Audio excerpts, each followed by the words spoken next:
The story starts with a man who, deeply engrossed in his job, rejecting an after-work dinner invitation to stay overtime. Exhausted, he meets an unfortunate end. Hey, watch out! Call an ambulance! Only to be reborn into an infant's body. Years later, the now 8-year-old Shin Wolford resides with his grandfather Merlin in the forest. Merlin as his magic instructor. Wind blade slashes. That's an excellent choice, my boy. The biggest difference between this world and Earth is that in this world, magic's real. The magic in this world works without any chanting. You just have to visualize what you want to create.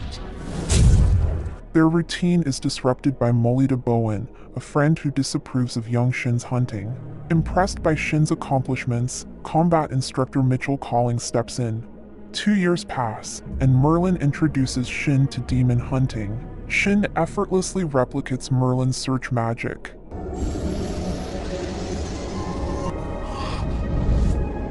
Wow, I can feel the magic in all the creatures.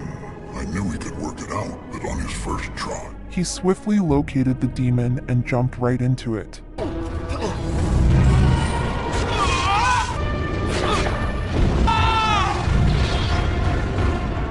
After intense training with Mitchell, Merlin discloses Shin's true origin, saved from a demon attack aftermath. Despite knowing, Shin considers Merlin his only family. On his 15th birthday, Shin realizes his lack of knowledge about the outside world, having been spoiled by Merlin. The group ventures into the wilderness for Shin's spell demonstration, but he shocked everyone with this. Encase the mixture, sealing it from surrounding air, and ignite it from the flashpoint on it.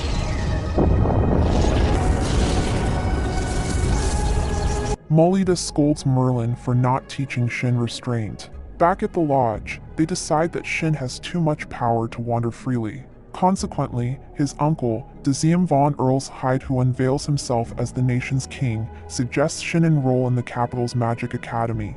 Joining them are Christina Hayden and Siegfried Marcus, unknown to Shin as high-ranking government figures. King Desium reveals that Merlin and Molida are recognized as heroes who saved the nation from a demon attack. Shin, accompanied by Merlin and Molida, heads to the capital with VIP treatment. Arriving at a grand mansion, Shin explores the town. In the evening, he encounters adventurers harassing some girls and intervenes.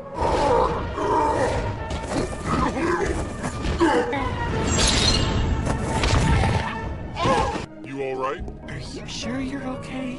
How are you so cute? The girls, Maria von Messina and Cecilian von Claude, share their excitement about Merlin and Molida's arrival, referring to them as the wise man and guru. Uncomfortable with the topic, Shin excuses himself, concealing his identity. On the exam day, Shin faces a noble, Kurt von Ritzberg. Out of my way.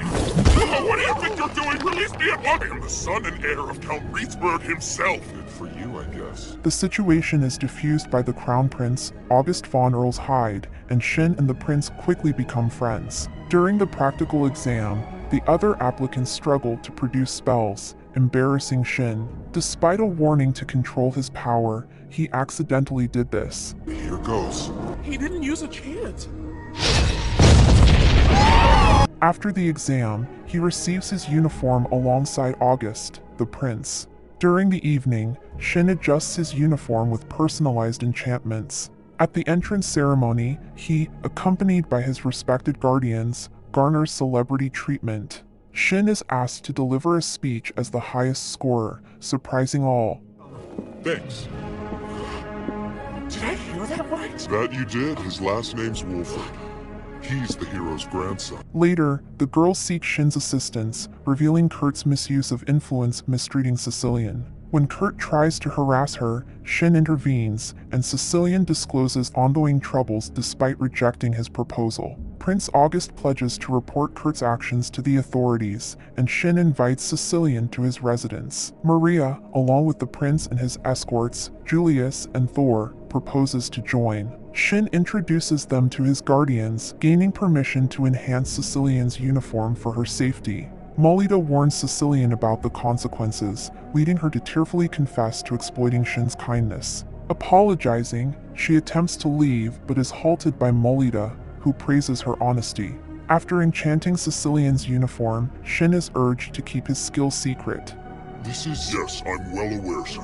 If the world were to find out about it, there'd be hell to pay. There could be those who would wish to declare war. However, he inadvertently enchants the entire group's uniforms, except for Maria's per her request. Shin opens a portal, teleporting everyone to his forest cabin. In class, Shin arrives with Maria and Sicilian, facing August's playful teasing about accompanying ladies. Their conversation is disrupted by a girl named Alice Corner. The teacher appears, guiding the students on a school tour and discussing available clubs. Julius eagerly opts for a bodybuilding club, approved by August. Shin is encouraged to form his own club, gaining approval, and his classmates decide to join. During a gathering, the council informs the ruler of a surge in demon activities across the realm. The king mandates a thorough inquiry by the Demon Hunters Society. At Kurt's home, he's throwing a tantrum. It's obvious that I'm better than the rest, and yet everyone I meet disrespects and defies its fault.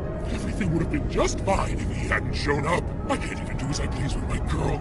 The group discusses Kurt's abrupt personality change, and August highlights that it began after his visits to Mr. Strong, a blind teacher at Kurt's home, who instructs him to seek revenge on Shin and further corrupts him with magic. Shin and friends learn that Kurt has been confined at school. Sicilian, saddened by the news, believes there's no need for Shin to continue escorting her. Shin, however, asserts his intention to persist. During their conversation, he shares an incident of hunting a demon bear at age 10, which the group exaggerates, leading him to regret mentioning it. Heading to a study group, Shin detects a demon presence.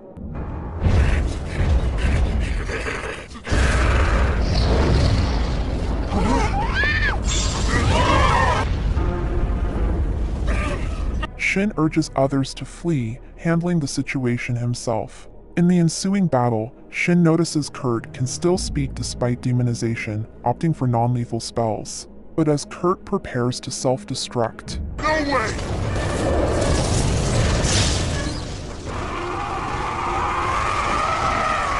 I'm out of time. There's no choice. Kurt! I'm sorry! devastated by the act, Shin questions if there could have been an alternative course of action to save him. Afterward, he shares with the group his suspicion that Kurt's transformation might be artificially induced, hinting at possible experiments conducted. At the mansion, King Decium, present at the discussion, learns that Shin has received the initial Order of Merit award. While Merlin and Molida express displeasure, the king assures them the award carries no political influence. It's a pure acknowledgement of Shin's protection of the kingdom. The following day, Shin becomes a prominent topic in town. That's the new hero who defeated a demonoid. Wow, he's so cool. He's cute too. Who are those two girls walking with him? Yeah, one of them could be his fiance. Shin's club faces an influx of applicants, and his teacher sets a high bar, accepting only those proficient in dimensional magic. Admitted students include Mark Bean, a blacksmith's son, and Olivia Stone, from a renowned restaurant-owning family. Shin entrusts Mark with crafting a custom weapon, handing over his sword. The Investigation Bureau visits Mr. Strong, inquiring about his eyes. He recounts being exiled after a power struggle, revealing his blindness resulted from a failed assassination attempt. Touched by his story, they forego interrogation, seeking his expertise in examining Kurt's body instead. Strom agrees to cooperate, and they guide him to the examination site. You knew that it was Kurt who had been demonized. What exactly was your objective? Just an experiment. And now, since I've completed all my experiments here, let him get away! Yes, sir! Luckily, Shin and his companions are nearby. Strom, unveiling himself to the prince, admits to demonizing Kurt. Hearing this, Shin swiftly engages him.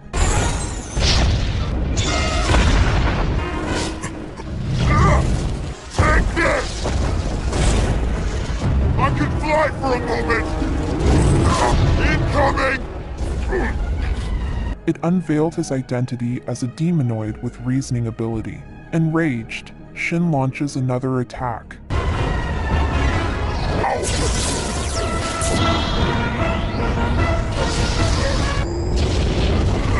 A few days later, Shin tells August he suspects Strom's survival, recounting a failed spell in the forest with no explosions. They visit the beansmith shop, meeting Mark's father, the owner. Shin details his weapon preferences. Later, with the ladies, Shin proposes buying an accessory for Sicilian, leading to her flustered reaction. In the store, they choose a ring, and he helps her put it on. Subsequently, Shin attends a ceremony where he receives his award from the king, surrounded by nobles. Back at school, he suggests the group enhance their attack and defense magic by leveling up. Shin guides them. The barrier's too thin. Sicilian. Sure. With enough magic power, you can defend against almost anything.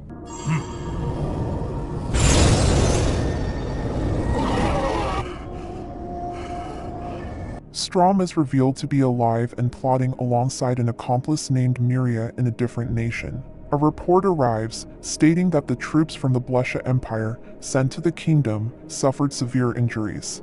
Another report informs him about demon attacks on the Empire's capital, prompting him to order a retreat. Strom's demons have already started causing chaos. When the king and his army reach the capital 3 days later. Oliveira, is that you? I wanted to be absolutely certain that I get to end your life myself.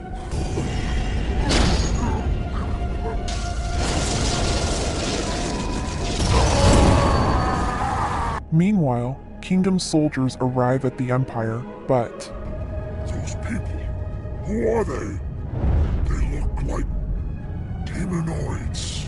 then on, the school teacher urges students to level up quickly as they could be conscripted for war. A joint training, involving 4 students each from the Magic Academy and Night School, is arranged to eliminate demons in the forest. The Knights, looking down on magicians, calling them sprouts. During introductions, Shin warns about demonoids, but they proudly insist magicians will slow them down. August advises his comrades to let the Knights handle the demons themselves, to realize the value of magicians. Sieg and Chris, the group instructors, bicker as usual, but when the Knights face a demon boar,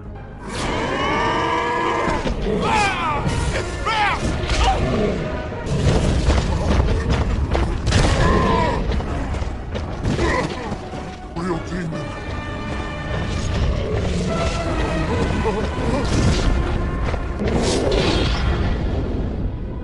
treating Sicilian like a maiden displeases Shin, but the group faces a larger demon next. But Shin stepped in.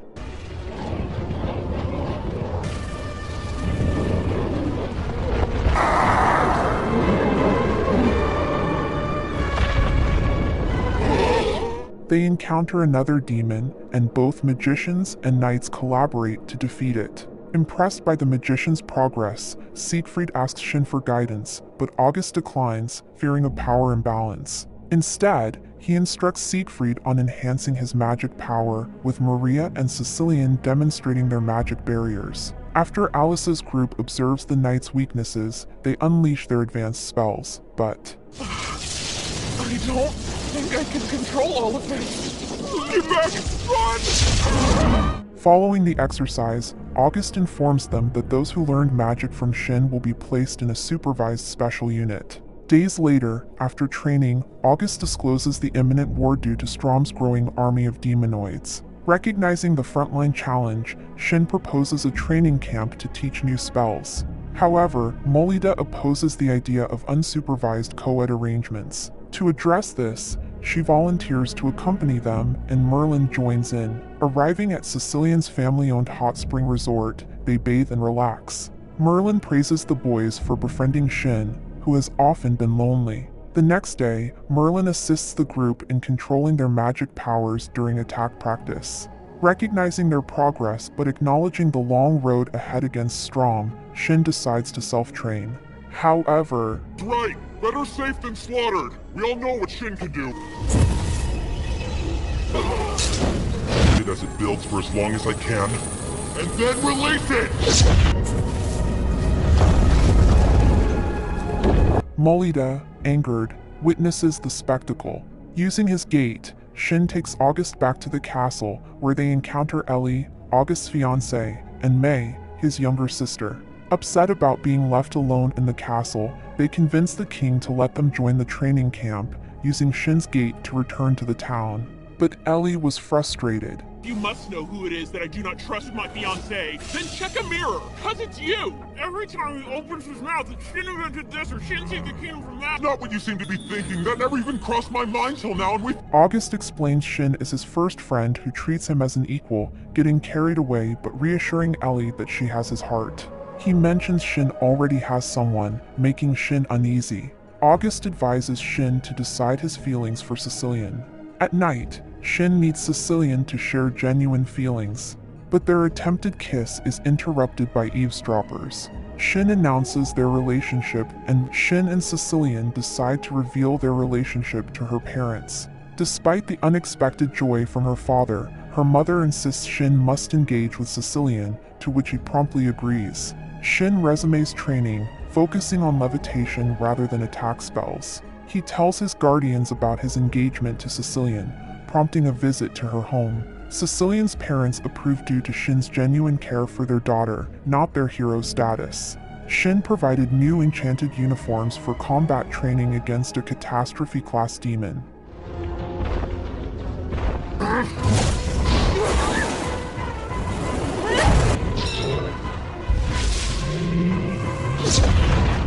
The next day, the engagement party is held, featuring a speech from the king. The next day, using floating magic, they soar in the sky with wind magic as a throttle. In the Empire, Strom disrupts supply routes, causing civilian unrest.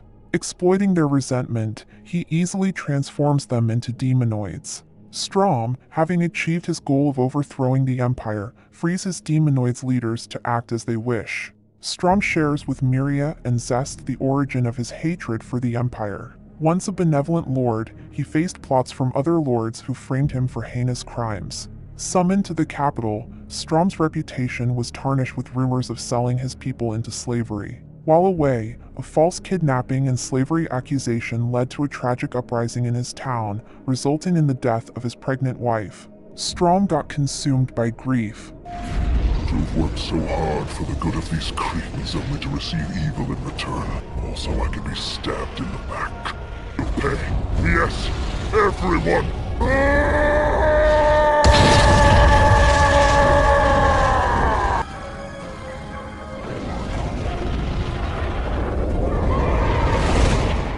Following the inauguration of August's Special Mage Unit, news of demonoids attacking the Kingdom of Swede emerges. The ultimate magicians, as Shin reveals, rush to defend against the demonic assault. The demonoids' army breaks through, wreaking havoc, but the ultimate magicians intervene to save lives. Alice and Lynn demonstrate their magical prowess.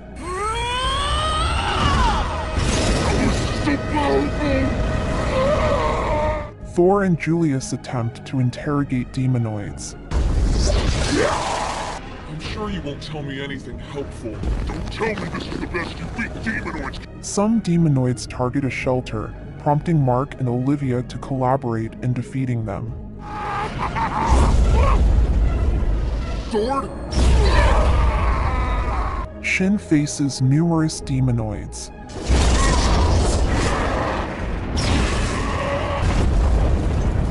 August and Maria confront the demonoids' leader. You're as bad as Shin is.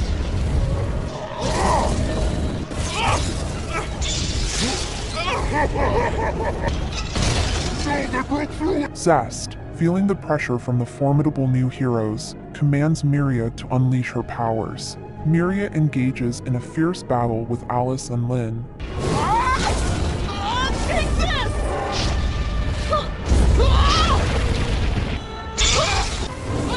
Thanks to Miria's efforts, the demonoids retreat, while Shin continues his relentless pursuit.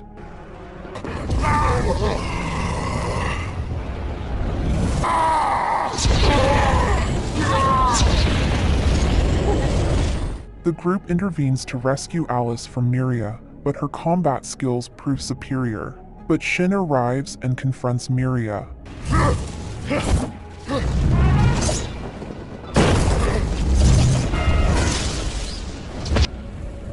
Two of them at once?